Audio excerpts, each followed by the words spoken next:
Good morning student. तो एक long gap के बाद में हम लोग फिर से एक नए टॉपिक के लिए स्टार्ट करने वाले हैं। एक दूसरे से कन्वर्सेशन होने वाला है हमारा। तो आज हमारा जो टॉपिक है वो है molecular basis of inheritance.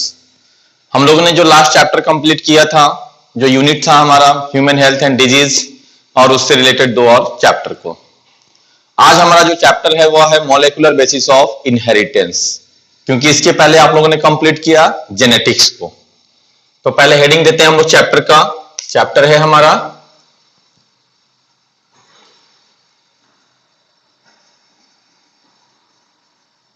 Molecular basis of inheritance. Okay, देखो बच्चों, जैसा आप जान रहे हो कि ये चैप्टर जो है मॉलिक्यूलर बायोलॉजी थी जिसे कहते हैं हम लोग, ये बहुत ही इंपॉर्टेंट चैप्टर है। और इसका एक पार्ट जो है वह हम लोगों ने बायोमॉलिक्यूल में कंप्लीट कर दिया था। एक मेजर पार्ट इसका, एक छोटा सा हिस्सा जो है इससे रिलेटेड जो बातें हैं बेसिक इंफॉर्मेशन की, वो बायोमॉलिक्यूल में ही हम लोगों ने इसके बारे में डिस्कस किया था। और चूंकि आप लोगों को बहुत डिटेल में इस चैप्टर को लेके गया था, बायोमॉलिक्यूल में इसके बारे में बहुत डिटेल लेके गया था, तो कुछ अगर बेसिक बातें आपको याद होगी तो आपको आज यहां पर मदद मिलेगी इसमें।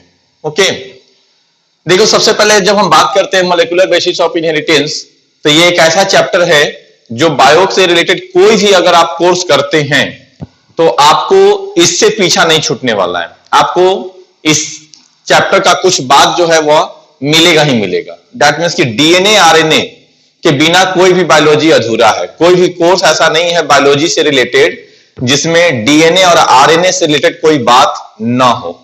तो इसलिए इस चैप्टर का इंपॉर्टेंस आज भी, और किसी भी दुनिया के किसी भी फील्ड में बायोलॉजी से रिलेटेड कोई भी आप कोर्स करो, आपको एमबीबीएस करो, बायोकेमिस्ट्री करो, माइक्रोबायोलॉजी करो, बायोटेक्नोलॉजी करो, अप्लाइड माइक्रोबायोलॉजी करो, कोई भी कोर्स करो, बायो से एग्रीकल्चर करो, ठीक है, तो आपको ये जो है बीडीएस, बीएमएस, बीएचएमएस, कोई भी कोर्स बायो का, आपको ये चैप्टर से रिलेटेड टॉपिक रहेगा ही।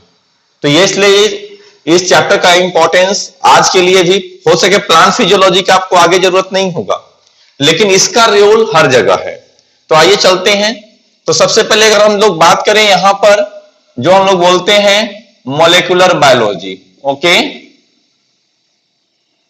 मॉलिक्यूलर बायोलॉजी की अगर हम लोग बात करें कि मॉलिक्यूलर बायोलॉजी क्या है, तो मॉलिक्यूलर बायोलॉजी का मतलब होता है स्टडी एंड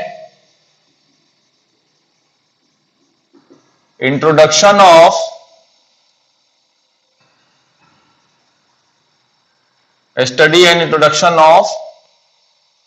जेनेटिक मटेरियल। तो यानी जेनेटिक मटेरियल का हम लोग इसमें क्या करेंगे, तो स्ट्रक्चर एंड फंक्शन। तो जेनेटिक मटेरियल का स्ट्रक्चर और उससे रिलेटेड फंक्शन को जो हम लोग स्टडी करते हैं और जिसके बारे में जानकारी इंट्रोडक्शन हम लोग लेते हैं, उसी को कहते हैं हम लोग मॉलिक्यूलर बायोलॉजी। ओके, जैसा कि आप जानते हो कि मॉलिक्यूलर बायोलॉजी हमारे बॉडी का मैक्सिमम जो लिविंग ऑर्गेनिज्म है उनका जेनेटिक मटेरियल जो है तो एज ए क्रोमोसोम के रूप में रहता है। ये हो गया क्रोमोसोम। ठीक, क्रोमोसोम आप जानते हो, आप लोग सेल में, सेल डिवीजन में, ये सारे जगह पे पढ़े हैं क्रोमोसोम। क्रोमोसोम दो कंपोनेंट से मिलकर बना होता है। ठीक है, एक होता है न्यूक्लिक एसिड और दूसरा पार्ट क्रोमोसोम का है वो है protein. Nucleic acid and protein. ये प्रोटीन का पार्ट बहुत डिटेल हम लोग अभी आगे करेंगे। प्रोटीन में भी दो तरह का प्रोटीन होता है, histone and non histone protein. चलो हम यहीं पर कर देते हैं आपको थोड़ा सा। हिस्टोन प्रोटीन यहां पर made up of two component. Chromosome दो कंपोनेंट से मिलकर बना है, न्यूक्लिक एसिड से और प्रोटीन से। प्रोटीन जो है वह टू टाइप के प्रोटीन होते हैं इसमें, एक होता है हिस्टोन प्रोटीन और दूसरा होता है नॉन हिस्टोन प्रोटीन। वो अब आगे की बात है। अब आइए न्यूक्लिक एसिड में। न्यूक्लिक एसिड क्या है? तो nucleic acid is the polymer of nucleotide. Nucleic acid is the polymer of nucleotide. Nucleic acid का मतलब क्या है? Polymer of nucleotide. And there are two types of nucleic acid. Nucleic acid कितने types के हैं? Two types of nucleic, two types of nucleic acid. Okay, वो two type के nucleic acid कौन कौन है बेटा? आप अच्छे से जानते हो। One is DNA and second one is RNA. DNA means deoxy ribo nucleic acid, और RNA means ribo nucleic acid. Deoxy ribo nucleic acid and ribo nucleic acid, ये टू टाइप्स के न्यूक्लिक एसिड होते हैं। अब हमें heading देना है DNA के बारे में। अब पूरा डिटेल पहले हम लोग किसके बारे में चलेंगे? तो डीएनए के बारे में चलेंगे, या जो भी हम लोग अभी यहां पर बात क्या लिखे हैं, तो न्यूक्लिक एसिड का हम लोग ये सारा चीज देखे हैं। उसके साथ साथ कुछ आरएनए से रिलेटेड भी बातों को लेकर के चलेंगे, लेकिन आरएनए का हम लोग हेडिंग आगे देंगे। तो चलिए, यहां तक की बातें हो गई हमारा। अब आइए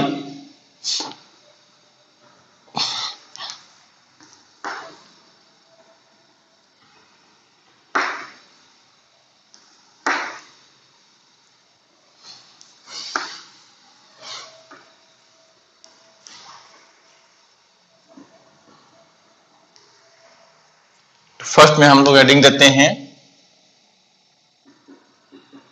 डीएनए, यानी डीऑक्सीराइबो न्यूक्लिक एसिड के बारे में। डीऑक्सीराइबो न्यूक्लिक एसिड के बारे में। ओके, सबसे पहले तो डीएनए इज द लार्जेस्ट मैक्रोबायोमोलिक्यूल है। लार्जेस्ट है मतलब ये लॉन्गेस्ट, लार्जेस्ट जो कहिए तो ये सबसे लार्जेस्ट होता है। डीएनए इज लार्जेस्ट या लॉन्गेस्ट कहिए, सबसे अच्छा लॉन्गेस्ट मैक्रोबायो मॉलिक्यूल एंड, तो ये लार्जेस्ट या लॉन्गेस्ट मैक्रोबायोमोलिक्यूल है, और साथ ही साथ जेनेटिक मटेरियल है या हेरिडिटरी इनहेरिटेंस के लिए कंट्रोल करता है, and genetic material of most organism. तो मोस्ट ऑर्गेनिज्म का यह क्या है? एक जेनेटिक मटेरियल होता है, सिर्फ कुछ वायरस को छोड़ करके, जो कुछ वायरस है उनको छोड़ करके बाकी सभी का ये सबसे मेन रूप से जेनेटिक मटेरियल होता है। अब आइए थोड़ा सा बात करते हैं हम लोग इसके डिस्कवरी की। तो सबसे पहले जो जेनेटिक मटेरियल है, यानी इसके बारे में जो इंट्रोडक्शन है, वो सबसे पहले first of all discovered by the Friedrich Miescher.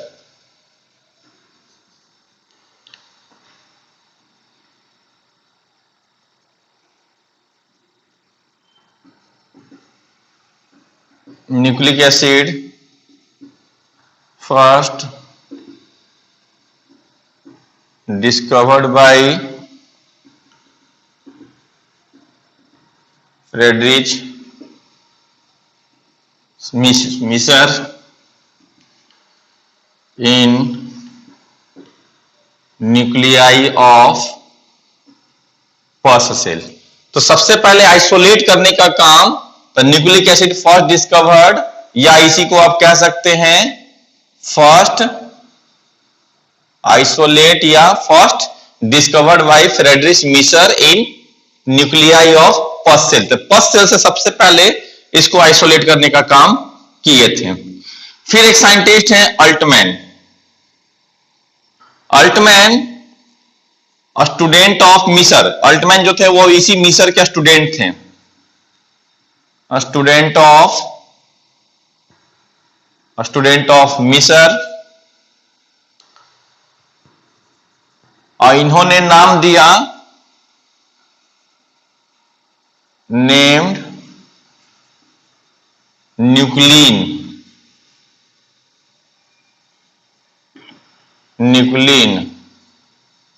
Due to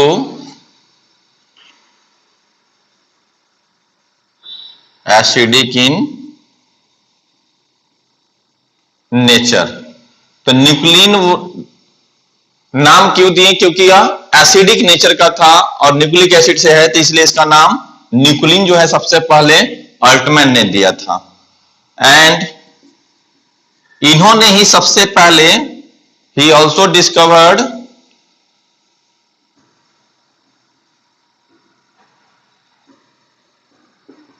to types of nucleic acid,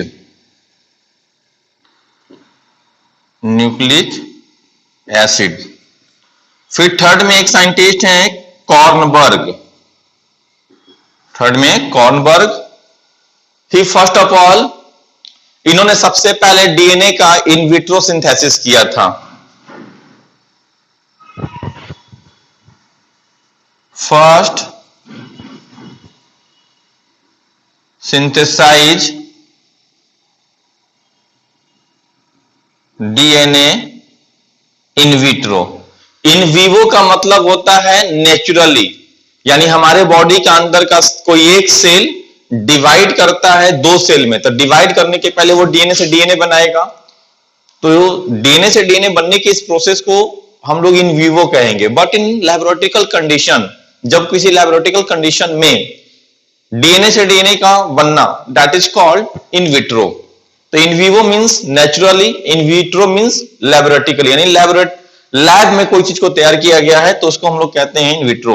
okay, तो ये हमारा साइंटिस्ट का, यानी ये तीन जो है, बाकी अभी बहुत सारे साइंटिस्ट आने वाले हैं, वाटसन एंड क्रिक, चरगॉफ, रोसालिंड फ्रैंकलिन, ठीक है ना, ऑसवाल्ड ओवेरी, बहुत सारे साइंटिस्ट आने वाले हैं। बट हम लोग उनका वो जो है वो आगे की ओर देखेंगे। अब आइए देखते हैं हम लोग उसके बाद में अकरेंस की, कि डीएनए का अकरेंस कहां होता है। डीएनए कहां कहां होता है?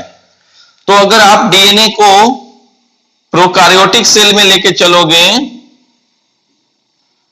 ठीक है, प्रोकार्योटिक सेल में, तो प्रोकार्योटिक सेल में डीएनए दो फॉर्म में हमें मिलता है। एक होता है न्यूक्लियोइड।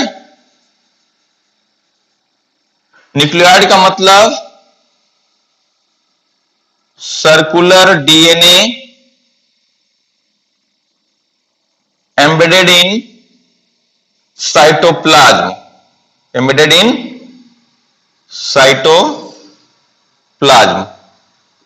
तो सर्कुलर डीएनए जो, यानी बैक्टीरिया के सेल में आप जानते होंगे, बैक्टीरिया का बात हो रही है यहां पर, प्रोकार्योटिक सेल का मतलब, तो सर्कुलर डीएनए जो साइटोप्लाज्म में एम्बेडेड होता है उसी को हम लोग न्यूक्लियोइड कहते हैं।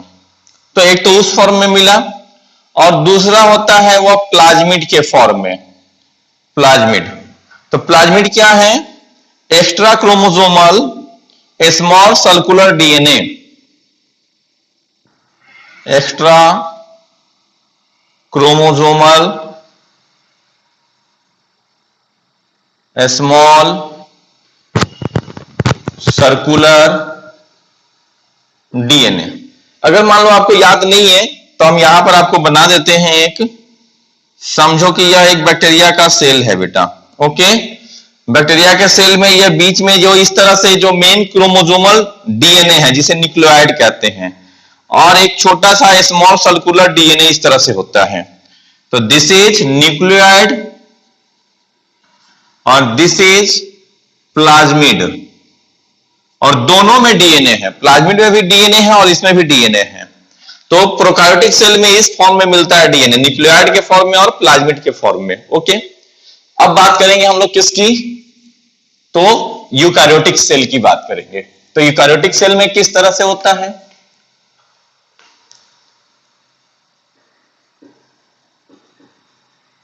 इन यूकारियोटिक सेल। यूकारियोटिक सेल में डीएनए दो फॉर्म में, एक होगा जैसे आप जानते हो क्रोमोसोमल डीएनए यानी लीनियर क्रोमोसोमल डीएनए, यानी क्रोमोसोम के अंदर जो लीनियर फॉर्म में होते हैं उसको हम लोग कहते हैं लीनियर क्रोमोसोमल डीएनए। और दूसरा जो होता है small circular extra organelle DNA. तो कहां मिलता है ये हमें? तो आप जानते हो माइटोकॉन्ड्रिया में एक्स्ट्रा क्रोमोसोमल डीएनए है और साथ ही साथ प्लास्टिड में, तो उसको एक्स्ट्रा ऑर्गेनेलर या एक्स्ट्रा ऑर्गेनेल डीएनए बोलते हैं उसको हम लोग। किसमें? तो जो माइटोकॉन्ड्रिया में और प्लास्टिड में सर्कुलर डीएनए मिलता है उसको हम लोग एक्स्ट्रा ऑर्गेनल। तो प्रोकार्योटिक सेल में आपको किस फॉर्म में? Nucleoid and plasmid. Eukaryotic cell में लीनियर यानी क्रोमोसोम के अंदर जो डीएनए है वो जो न्यूक्लियस में है, तो linear chromosomal DNA in nucleus कर दिया। और यहां पर स्मॉल सर्कुलर एक्स्ट्रा ऑर्गेनेलर डीएनए यानी माइटोकॉन्ड्रिया और प्लास्टिड में। लीनियर डीएनए का मतलब हमेशा बात ध्यान में रखो कैसा, अभी तो पूरा हम लोग स्ट्रक्चर ही देखेंगे। ये हो गया इस तरह से लीनियर डीएनए, यह स्ट्रक्चर जो दिखता है, और इस तरह से जो स्ट्रक्चर दिखता है वह हो गया आपका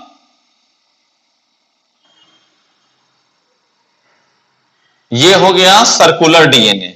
इसको हम लोग कहते हैं लीनियर इस फॉर्म में, और ये हो गया सर्कुलर। इसी को हम लोग CCDNA भी बोलते हैं।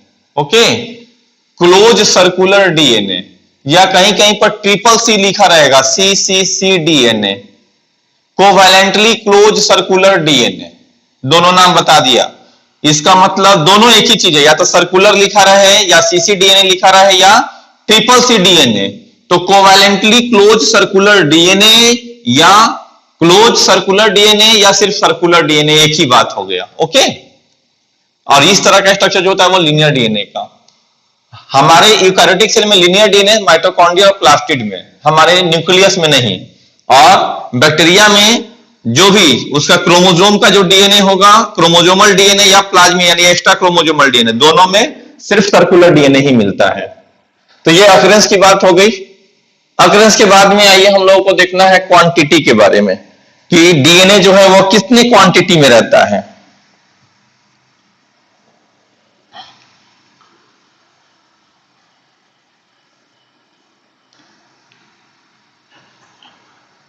डीएनए की अगर हम लोग क्वांटिटी की बात करें कि डीएनए किस क्वांटिटी में रहेगा, तो देखिए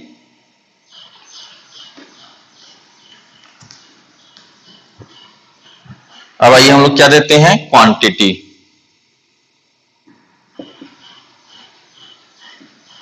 कि कितना क्वांटिटी में डीएनए रहेगा।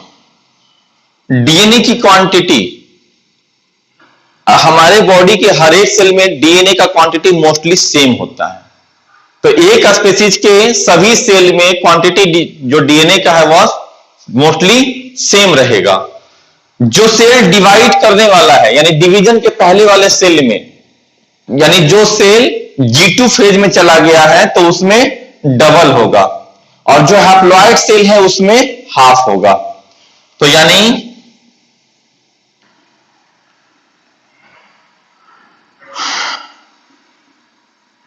DNA content is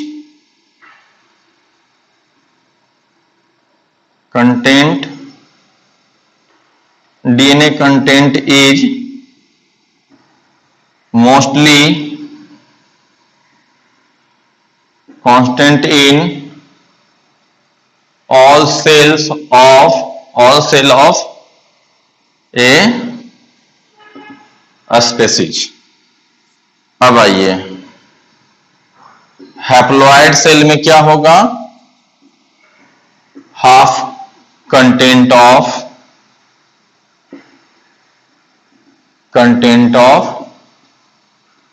diploid cell. And G2 phase cell, उसमें क्या होगा, डबल ऑफ जो भी सेल है तो डबल कंटेंट। तो अगर हैप्लॉइड ऑर्गेनिज्म कोई है तो उस हैप्लॉइड ऑर्गेनिज्म का अगर G2 फेज में जाएंगे तो उसके हैप्लॉइड सेल से दुगना, और अगर डिप्लॉइड ऑर्गेनिज्म है तो उसके डिप्लॉइड सेल के कंटेंट का दुगना, जो भी होगा तो उसका ये, इसलिए हम हैप्लॉइड डिप्लॉइड यहां पर मेंशन नहीं किए हैं। दैट मींस सिर्फ डबल कंटेंट। तो जिस ऑर्गेनिज्म में, यानी हमारे बॉडी में ही देख लो, हमारे बॉडी में तीनों तरह के सेल, G2 फेज वाला सेल यानी जो सेल अभी डिवाइड करने वाला है, तो डिवाइड करने के पहले उसके अंदर का जो जेनेटिक मटेरियल होगा वो डबल होगा हमारे सेल के। हम लोग डिप्लॉइड ऑर्गेनिज्म है। उसी तरह, यानी कहने का मतलब, अगर कोई किसी सेल के अंदर 2C है तो G2 फेज में क्या हो जाएगा, 4C, और किसी में C है सिर्फ तो वो क्या हो जाएगा, 2C। तो ये डिपेंड करता है कि कौन सा ऑर्गेनिज्म है, तो जो भी ऑर्गेनिज्म होगा उसके कंटेंट का डबल हो जाएगा उसमें। ओके, नेक्स्ट आइए क्वांटिटी के बाद में लेंथ ऑफ डीएनए, कि डीएनए का लेंथ कितना होता है।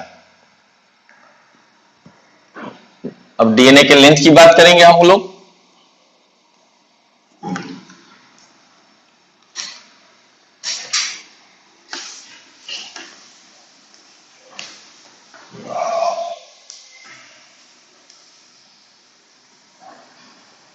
हेडिंग देंगे हम लोग लेंथ ऑफ डीएनए।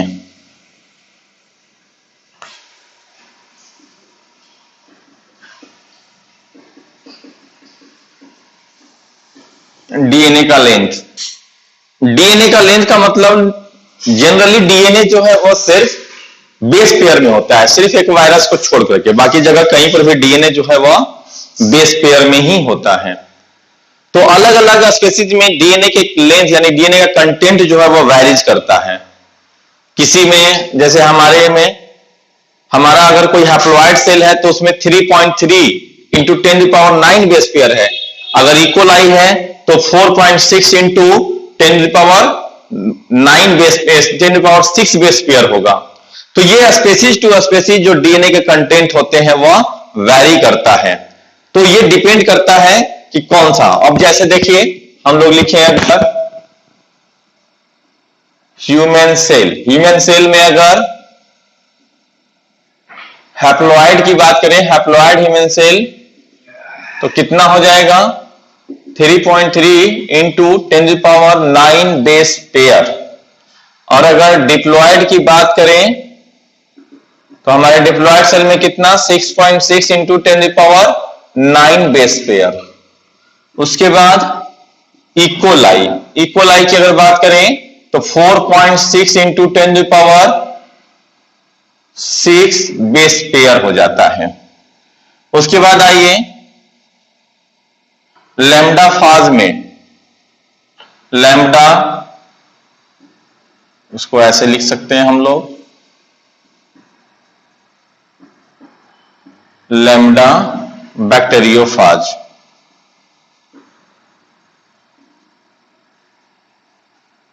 और फिर हम लोग एक देखेंगे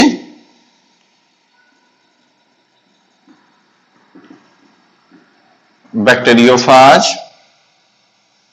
5174। ठीक है, तो ये जो लैम्डा बैक्टीरियोफाज है उसमें 48,502 रहेगा, यानी 48,502 तक। और ये क्या, बेस पेयर में। जबकि बैक्टीरियोफाज 5174 में यह एकमात्र ऐसा होता है जिसमें सिंगल स्ट्रैंडेड डीएनए है। ये एक ऐसा वायरस है, तो बाकी किसी में ऐसा हमें नहीं मिलता है, लेकिन ये एक ऐसा बैक्टीरियोफाज है जिसमें सिंगल स्ट्रैंडेड ऑफ डीएनए हमें देखने को मिलता है। तो ये बात आपको अभी हम डीएनए का ये कराएंगे, टाइप्स ऑफ डीएनए, यानी सर्कुलर और लीनियर, सिंगल स्ट्रैंडेड और डबल स्ट्रैंडेड। तो उसमें आपको ये सारा चीज जो है वो देखने को हम बताएंगे। फाज का कितना है, 5386 न्यूक्लियोटाइड में, ये न्यूक्लियोटाइड में होता है, ना कि बेस पेयर में। हम सिंगल स्टैंडर्ड है तो न्यूक्लियोटाइड में, अगर डबल स्टैंडर्ड डीएनए होगा तो बेस पेयर में लिखना पड़ेगा। तो ये जो है वो डीएनए का एक लेंथ हुआ कि किस किस में ऐसे अलग अलग, डॉग में अलग होगा, कैट में अलग होगा, रैट में अलग होगा, एंट में अलग होगा, सब स्पीसीज में अलग अलग होंगे। तो ये बेसिक जो हमें एग्जाम में पूछता है उसके कुछ नाम जो है यहां पर हम लोगों ने लिया है। अब लेंथ के बाद में आइए टाइप्स। टाइप्स की अगर हम लोग बात करें कि डीएनए जो है कितने टाइप्स के होते हैं, डीएनए मेन रूप से 2 टाइप्स में बटे होते हैं। एक होता है linear and circular DNA, shape के हिसाब से, ठीक। लीनियर और सर्कुलर कैसा शेप का होता है वो हम आपको अभी तुरंत दिखा चुके हैं। सेकंड जो टाइप है वह है सिंगल स्ट्रैंडेड एंड दूसरा जो इसी में होगा वह है double stranded. Single stranded type जो होते हैं ये न्यूक्लियोटाइड में, यानी इस तरह से न्यूक्लियोटाइड आपस में जुड़ जाएंगे, न्यूक्लियोटाइड सब आपस में सिर्फ सिंगल फॉर्म में आपस में जुटेंगे। तो ये अभी स्ट्रक्चर जब बनाएंगे तो आपको दिखा देंगे वहां पर भी। तो सिंगल स्ट्रैंडेड डीएनए का एग्जांपल जो है वो बहुत बार पूछता है, वह है 5174 बैक्टीरियोफाज में, जिसका लेंथ कितना है 5386। तो इसको हम लोग 5386 हम लोग आपस में याद रखने के लिए क्या बोलते थे, जैसे एक मूवी थी आगे अमिताभ बच्चन की, बिल्ला नंबर 786, तो यहां पर हम लोग बोलते थे बिल्ला नंबर 5386, 5300 यानी 5386, हिंदी में इसको 53 बोलते हैं 53 को, और 86 को 86, तो 5300 यानी 5300 का मतलब 5386 न्यूक्लियोटाइड। अब आप जैसे भी याद रखिए वो आपके ऊपर है। अब चलिए टाइप्स तो हम लोग देख ही लिए हैं। अब उसके बाद मेन आइए chemical composition of nucleic acid.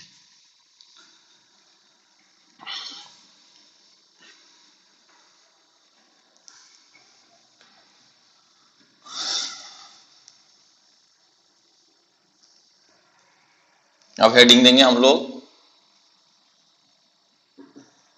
Chemical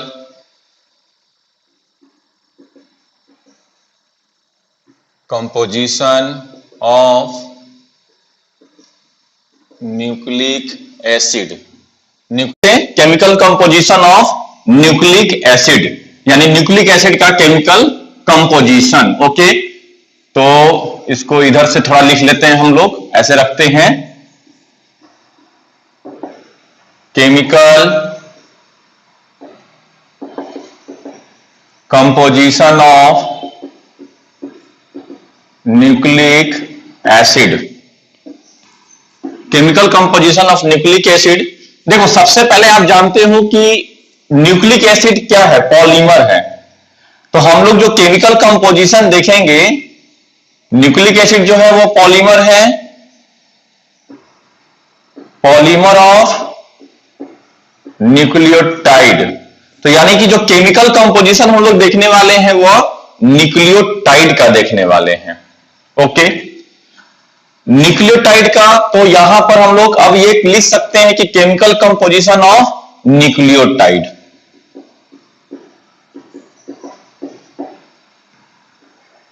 कोई भी न्यूक्लियोटाइड जो होते हैं वो 3 कंपोनेंट से बना हुआ होता है।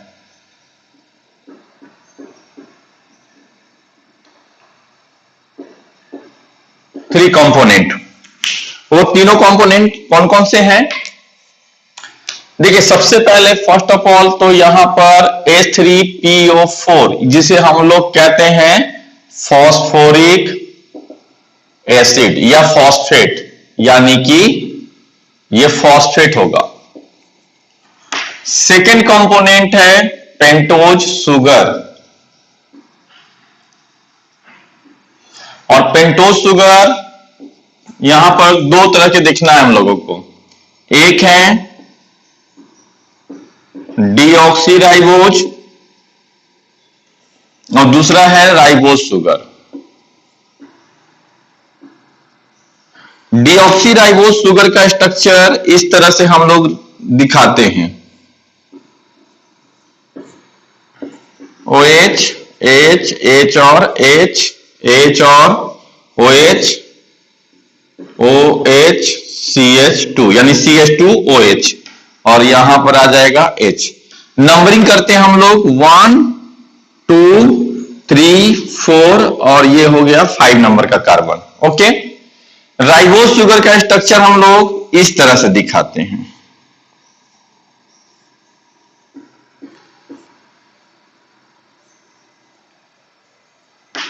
यहां पर OH और H, H और OH, H और OH, HOCH2, CH2OH हो गया। डिफरेंस आपको बेटा कहां देखने को मिलेगा? आपको डिफरेंस देखने को मिल रहा होगा ये, ठीक है 1 मिनट।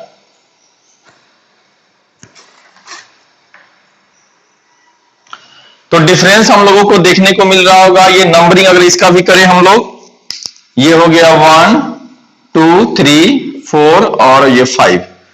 इसमें और इसमें डिफरेंस कहां? तो ये दो जगह पे हमें डिफरेंस देखने को मिलता है, ये सॉरी 1 जगह पे।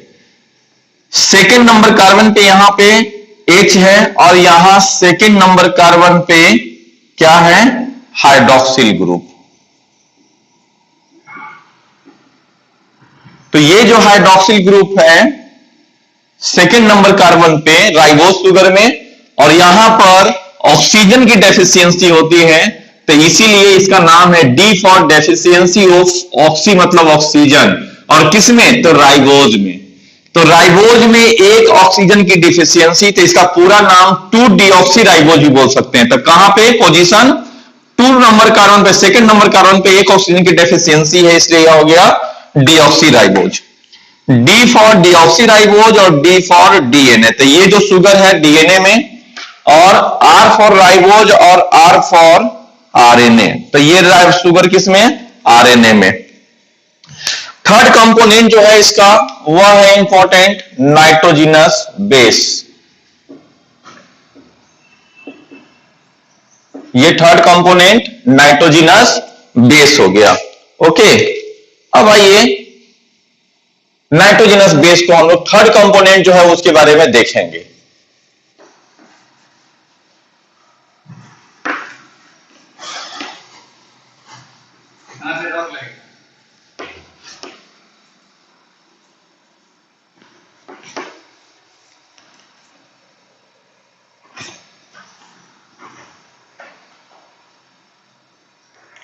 तो अब हेडिंग देंगे हम लोग नाइट्रोजिनस बेस देखेंगे।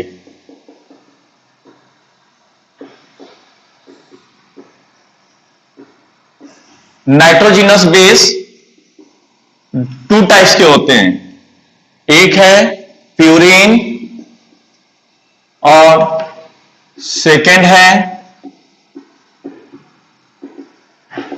पायरिमिडीन। प्यूरिन बेस जो है वह 9 मेंबर रिंग होता है, जबकि पायरिमिडीन 6 मेंबर रिंग है। प्यूरिन में 2 इंक्लूड होते हैं। ओके, एक है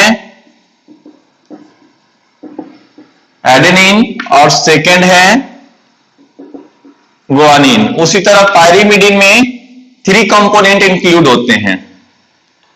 पायरिमिडीन में 3 कंपोनेंट। ओके,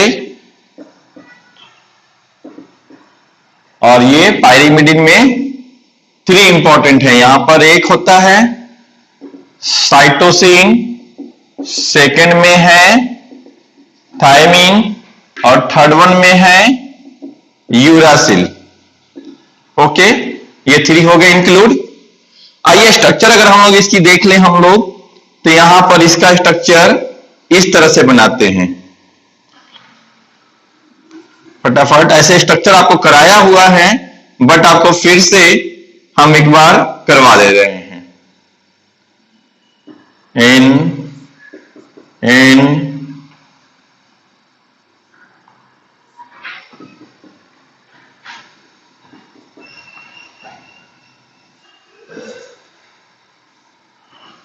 ठीक है, जहां पर है आप यहां पर कार्बन कार्बन लगा सकते हैं भाई, या तो डायरेक्ट कार्बन कार्बन लगाइए या फिर आप डायरेक्ट इस तरह से स्ट्रक्चर भी बनाकर दिखा सकते हैं। हो गया ये। अब यहां पर देखो वैलेंसी हमें पूरी करनी है। डबल बॉन्ड कहां कहां पर होंगे, यहां डबल बॉन्ड, यहां डबल बॉन्ड और यहां डबल बॉन्ड,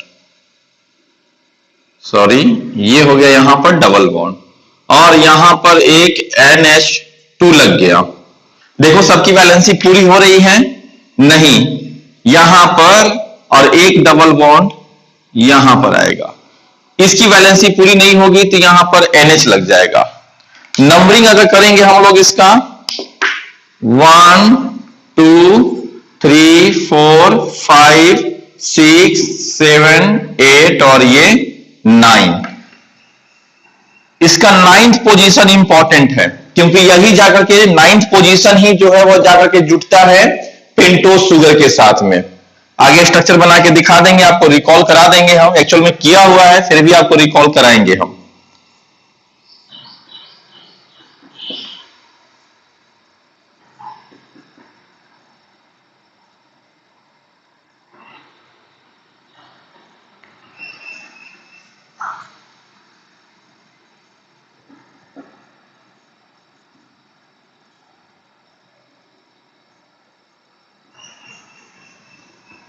जहां जहां डबल बॉन्ड है वहां वहां दे देंगे हम लोग डबल बॉन्ड।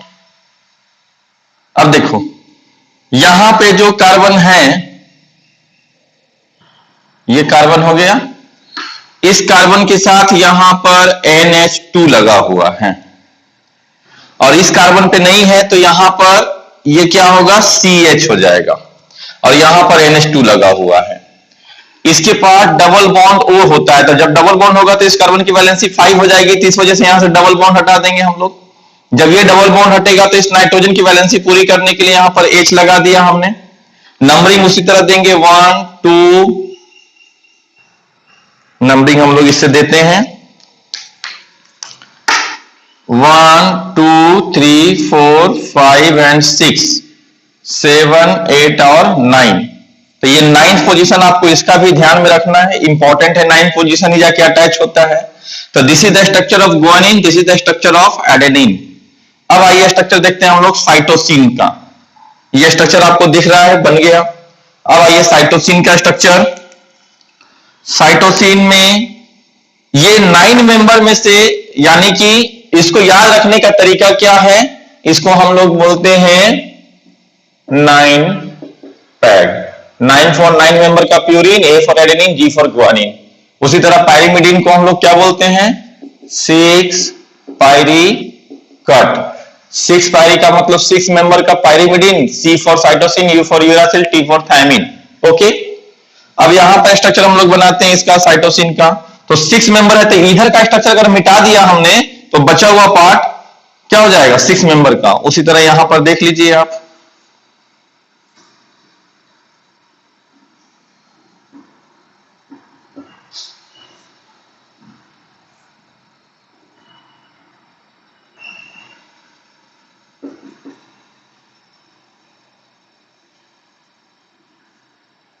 ये हो गया 6 मेंबर का रिंग।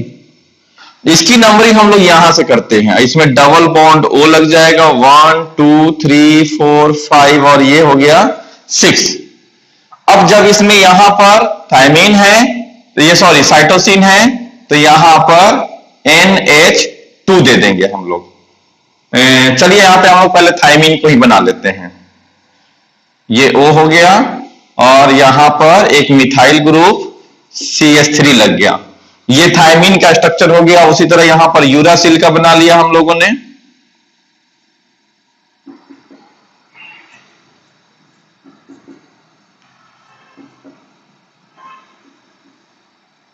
अब डबल बॉन्ड लगाना होगा, यहां पर इस कार्बन की वैलेंसी पूरी है, यहां पर वैलेंसी पूरी नहीं है, तो यहां पर H, ये कार्बन की यहां पर डबल बॉन्ड दे दिया हम लोगों ने, जैसे डबल बॉन्ड होता है, यहां पर डबल बॉन्ड दे दिया।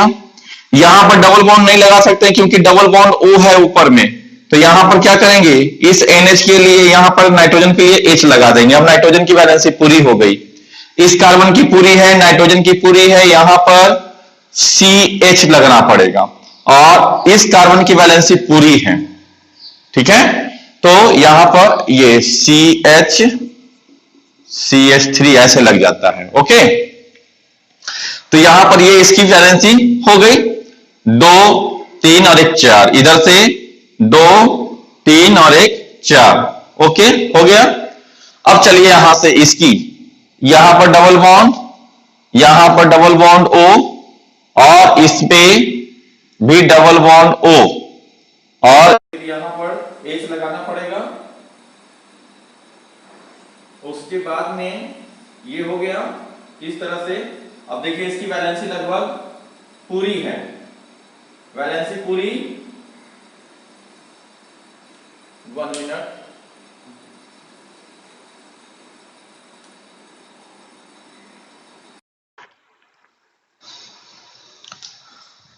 देखिए अब इसकी, तो यहां पर ये इसकी वैलेंसी देखिए, इस कार्बन की वैलेंसी पूरी है, इस कार्बन की वैलेंसी पूरी है, इस कार्बन की पूरी है, नाइट्रोजन की पूरी नहीं है तो यहां पर H लगा दिया।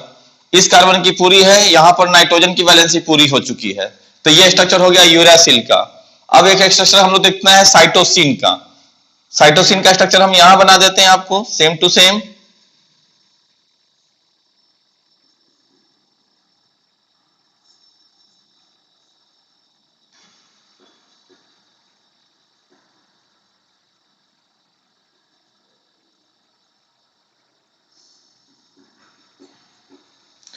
अब इस कार्बन के ऊपर फंक्शनल ग्रुप NH2 है तो यहां पर डबल बॉन्ड लग सकता है। ये डबल बॉन्ड यहां लग गया, यहां पर ये डबल बॉन्ड लग गया और इस कार्बन के साथ डबल बॉन्ड O है और यहां पर NH है।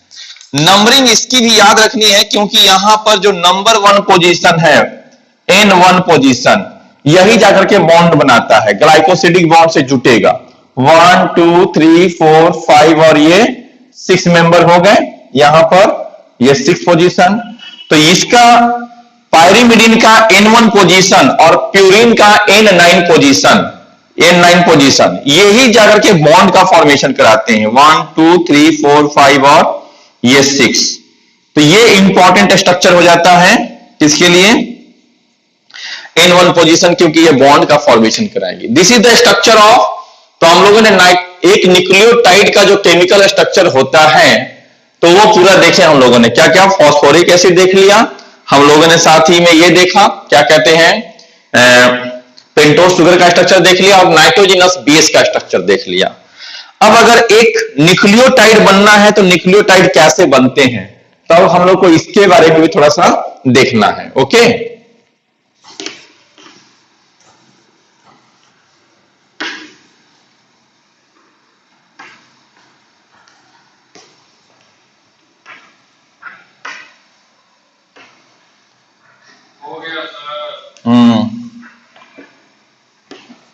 अब फटाफट एक न्यूक्लियोटाइड में 3 चीज आया था, क्या क्या?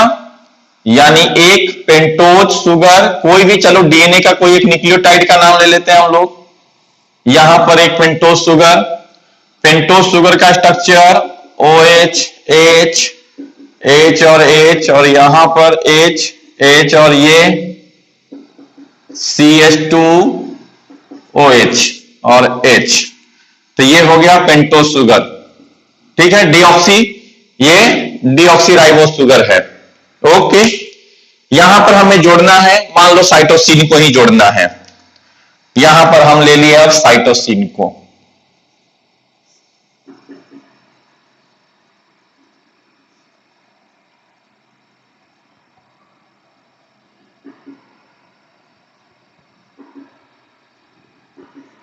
ये साइटोसिन आ गया, डबल बॉन्ड O, यहां पर NH2, ये डबल बॉन्ड हो गया और यहां पर इसके साथ H हो गया, डबल बॉन्ड यहां लग चुका है, यहां एक डबल बॉन्ड लगा दिया, सारी वैलेंसी पूरी हो गई, ये साइटोसिन हो गया। और साथ ही साथ अब एक हमें फॉस्फेट ग्रुप को लेना है। फॉस्फेट ग्रुप, यहां पर हम ले लिए एक फॉस्फेट को,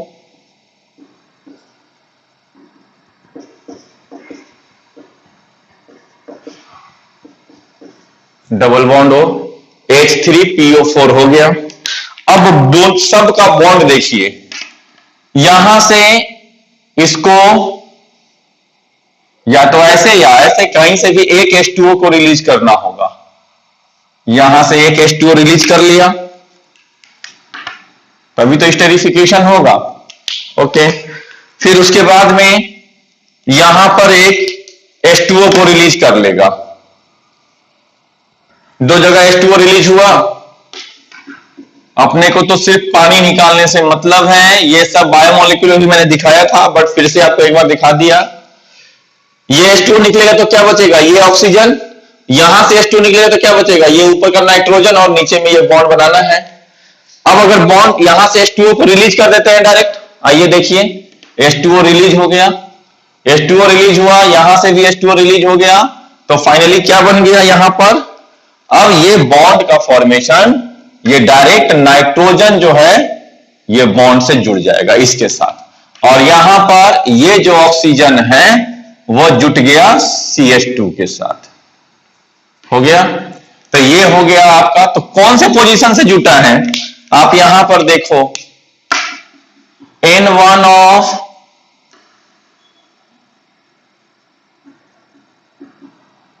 साइटोसिन क्या है, पायरिमिडीन है, एंड C1 ऑफ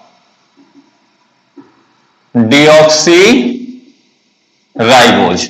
ये 1 2 3 4 और 5, तो N1 पोजीशन ये 1 2 3 4 5 एंड ये 6, तो N1 पोजीशन डीऑक्सीराइबोज का, और N9 पोजीशन, ये सॉरी, ये N1 पोजीशन ऑफ पायरिमिडीन और C1 पोजीशन ऑफ आपका डीऑक्सीराइबोज। यहीं इसके जगह पे प्यूरिन होगा तो N9 पोजीशन, क्योंकि N9 पोजीशन पे NH है, तो ये बॉन्ड इस तरह से, तो दिस इज द न्यूक्लियोटाइड। ये हो गया न्यूक्लियोटाइड। न्यूक्लियोटाइड में भी कौन सा नाम हो जाएगा, क्योंकि साइटोसिन यहां पे जुड़ा हुआ है, तो इसका नाम हो जाएगा साइटिडाइलिक एसिड या साइटिडिलेट, और इसी को क्या कहेंगे, साइटिडाइलेट। तो इसी तरह से सभी के अलग अलग 5 टाइप्स के न्यूक्लियोटाइड बनेंगे, क्योंकि नाइट्रोजनस बेस कितने हैं, 5 टाइप्स के हैं। ओके, जो 5 टाइप्स के न्यूक्लियोटाइड हैं उनके नाम हम लोग देख लेते हैं। सभी बनेंगे इसी तरह से, यानी न्यूक्लियोटाइड कोई भी हो, एक फॉस्फेट शुगर, एक पेंटोज शुगर, एक फॉस्फेट और एक नाइट्रोजनस बेस। तो वैसे जो है उस बेसिस पर 5 टाइप्स के न्यूक्लियोटाइड और 5 टाइप्स के न्यूक्लियोटाइड होते हैं। तो आप एक चीज याद रखिएगा, यहां पर न्यूक्लियोटाइड, तो न्यूक्लियोटाइड में क्या क्या होता है, तो न्यूक्लियोटाइड में होते हैं nitrogenous base plus phosphate plus, phosphate नहीं, पहले यहां पे पेंटोज शुगर,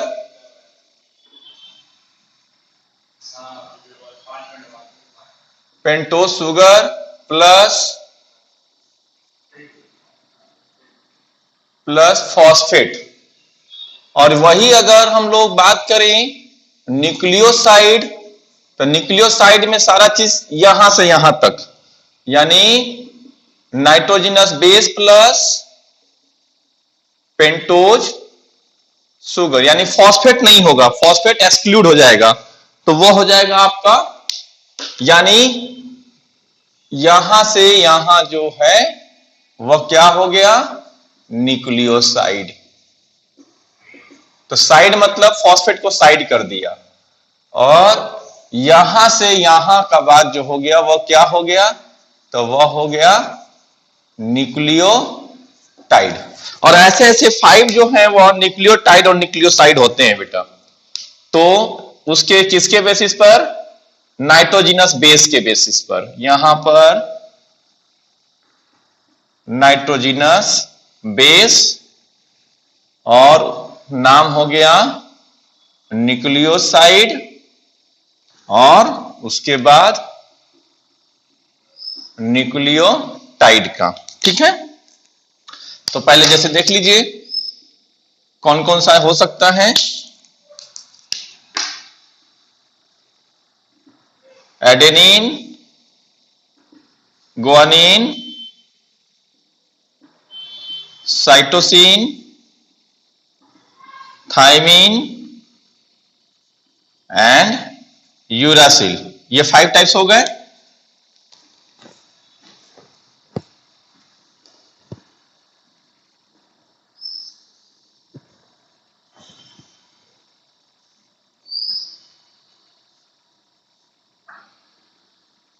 ठीक ना। अब आइए, जब एडेनिन होगा तो उसके न्यूक्लियोसाइड का नाम क्या होगा? तो न्यूक्लियोसाइड में उसको कहेंगे एडिनोसिन, और उसी को क्या देंगे हम लोग? एडिनाइलिक एसिड, या इसी को दूसरा नाम भी दे सकते हैं एडिनाइलेट। एडिनाइलेट। यहां पर गुएनिन है तो गुएनोसिन, ठीक है, और इसी का नाम गुएनाइलिक एसिड या गुआनाइलेट, एक ही बात हो गई। साइटोसिन, तो साइटोसिन है तो साइटिडीन, साइटिडाइलिक एसिड, उसी तरह से थाइमिडीन, और इसको कह देंगे थाइमिडाइलिक एसिड या थाइमिडाइलेट, एक ही बात हो जाएगी। थाइमिडाइलेट, ये बोल सकते हैं इसको थाइमिडाइलेट। ओके। उसके बाद आइए यूरासिल। यूरासिल को और नीचे कर लेते हैं। यूरासिल यूरिडीन, और इसको बोल देंगे यूरिडाइलिक एसिड या यूरिडाइलेट। तो ये 5 टाइप्स के क्या हो गए? 5 टाइप्स के न्यूक्लियोसाइड और 5 टाइप्स के न्यूक्लियोटाइड के नाम हो गए। और ये सभी बनते वैसे ही हैं, सारे न्यूक्लियोटाइड या न्यूक्लियोसाइड वैसे ही बनेंगे जैसे हमने एक उसके पहले अभी क्या बनाया था? साइटिडाइलिक एसिड बनाया था। मान लिया आपके मन में कंफ्यूजन हो कि सर न्यूक्लियोटाइड बनाते देखा है, न्यूक्लियोसाइड बनाते हुए नहीं देखा, आपने नहीं बताया न्यूक्लियोसाइड, तो कुछ नहीं होगा। न्यूक्लियोसाइड में इस तरह से कोई भी एक न्यूक्लियोसाइड आप बना सकते हैं। मान लो कैसे बेटा? हमने एक पायरिमिडीन को जोड़ करके न्यूक्लियोटाइड बनाया था, इस बार हम लोग प्यूरिन को जोड़ के न्यूक्लियोसाइड बना के देख लेते हैं। यानी न्यूक्लियोसाइड और न्यूक्लियोटाइड में क्या? सिर्फ एक फॉस्फेट को हटाना है, यानी जो 5th पोजीशन पे फॉस्फेट था वो नहीं जोड़ेंगे हम लोग। यहां पर OH H H H H और OH HOCH2OH और H हो गया। अब आइए यहां पर हम लोग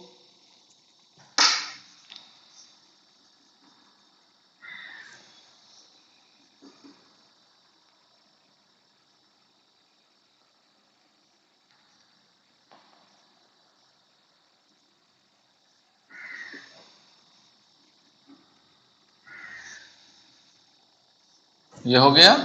यहां पर NH, जहां जहां डबल बॉन्ड है वहां डबल बॉन्ड लगाना है हम लोगों को, लगा दिया डबल बॉन्ड। और यहां पे अगर NH2 लगा देंगे तो एडेनिन हो जाएगा, आपको पता है। और ये NH हो गया, डबल बॉन्ड हो गया सब जगह। चलिए ठीक है, हो गया यहां पर काम, सबका बैलेंस पूरा है। यस। अब यहां से क्या करो? एक H2O को रिलीज कर दो। H2O रिलीज हो गया। क्या बच गया? यहां से H2O रिलीज हुआ, मतलब आपके सामने हम H2O को हटा दिए। अब क्या होगा? ये जो बॉन्ड है यहां से ये बॉन्ड जुट गया, ये जुट गया इसके साथ डायरेक्ट। तो ये, और यहां पर फॉस्फेट नहीं जुटा है, तो ये क्या हो गया? एडिनोसिन हो गया। एडिनोसिन क्योंकि एडेनिन है और उसके साथ पेंटोज शुगर जुटा है तो एडिनोसिन हो गया। तो इस तरह से जो है ये हम लोग DNA का देख रहे हैं। RNA का भी अलग है, तो यहां पर ये एडिनोसिन हो गया। चलिए, तो इस तरह से काम हमारा कंप्लीट हो गया। अब इसकी आगे की जो बातें हैं वो हम लोग अब नेक्स्ट क्लास में कंप्लीट करेंगे। ओके, तो नेक्स्ट क्लास में हम लोग, और आप लोग एक बार फिर से बायोमोलिक्यूल के टॉपिक को खोल के देखिएगा, शायद आपको उससे और इसमें दोनों में सिमिलरिटी और उसमें कुछ और डिटेल होगा। हम यहाँ पे थोड़ा सा शॉर्ट में तेजी से भाग रहे हैं क्योंकि वहां पे आपको सब चीज कराया हुआ है। तो बायोमोलिक्यूल के चैप्टर को, नोट्स को खोलिए और उसको अच्छे से रिवीजन कीजिए। Okay, thank you.